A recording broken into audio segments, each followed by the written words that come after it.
Dezember 29 fing auf einmal an, die technisierte Welt durchzudrehen.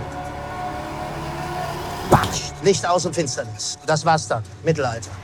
Tribes of Europa takes place in Europe 2074 after a big catastrophe that extincts almost all of mankind, and we follow our heroes, 3 siblings, through these worlds because they get separated, and each of them goes on their own journey, and we see all these very different worlds.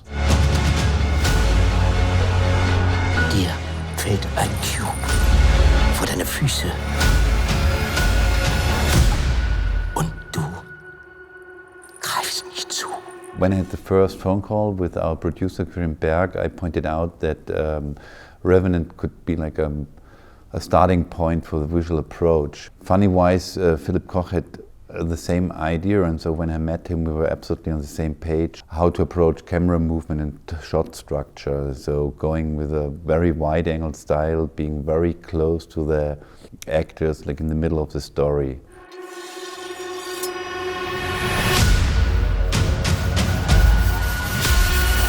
The wide-angle approach on the show was very new for me, so I really had a steep learning curve. When we started shooting, we had already around 7 or 8 testing days, and also we had test shoots with the actors that they get used to the lenses and that the camera is so close to them, which was also a steep learning curve for them. Just from my feeling, the larger format of the Alexa 65 is much closer to human perception, and also in terms of perspective, how the depth layers like foreground, middle ground and background blend into each other. The good thing about shooting on 65 with wide angles is that it's not so obvious as it is in the small format. So you get less distortion and not the feeling of being super wide angled, which I like a lot. So the workhorse of the show was the 28mm prime, and just when I needed some more speed I went to the 2018A in night exteriors. It was also almost a single lens show, because we shot like 70% of the whole show on the 28mm. Gibt's hier irgendeinen Weg raus? You're my property, Chiam.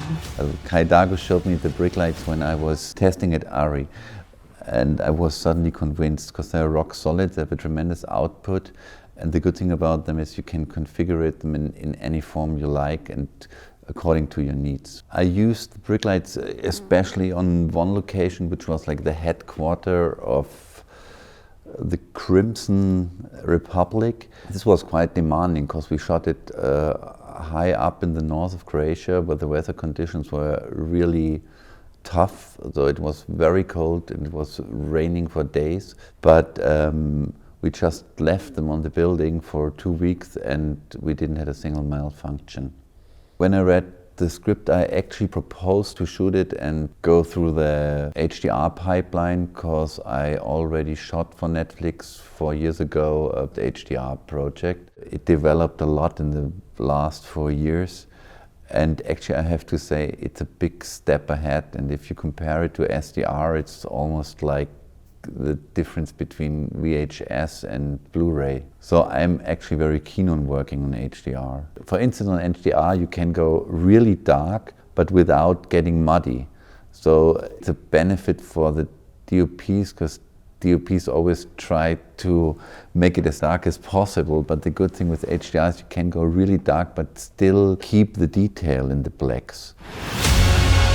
Manchmal braucht es eine ungeheuerliche Tat, um den Lauf der Geschichte wieder in die richtige Bahn zu lenken.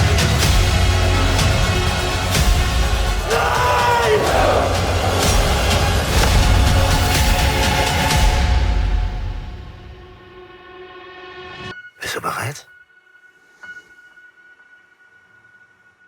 Ich auch nicht.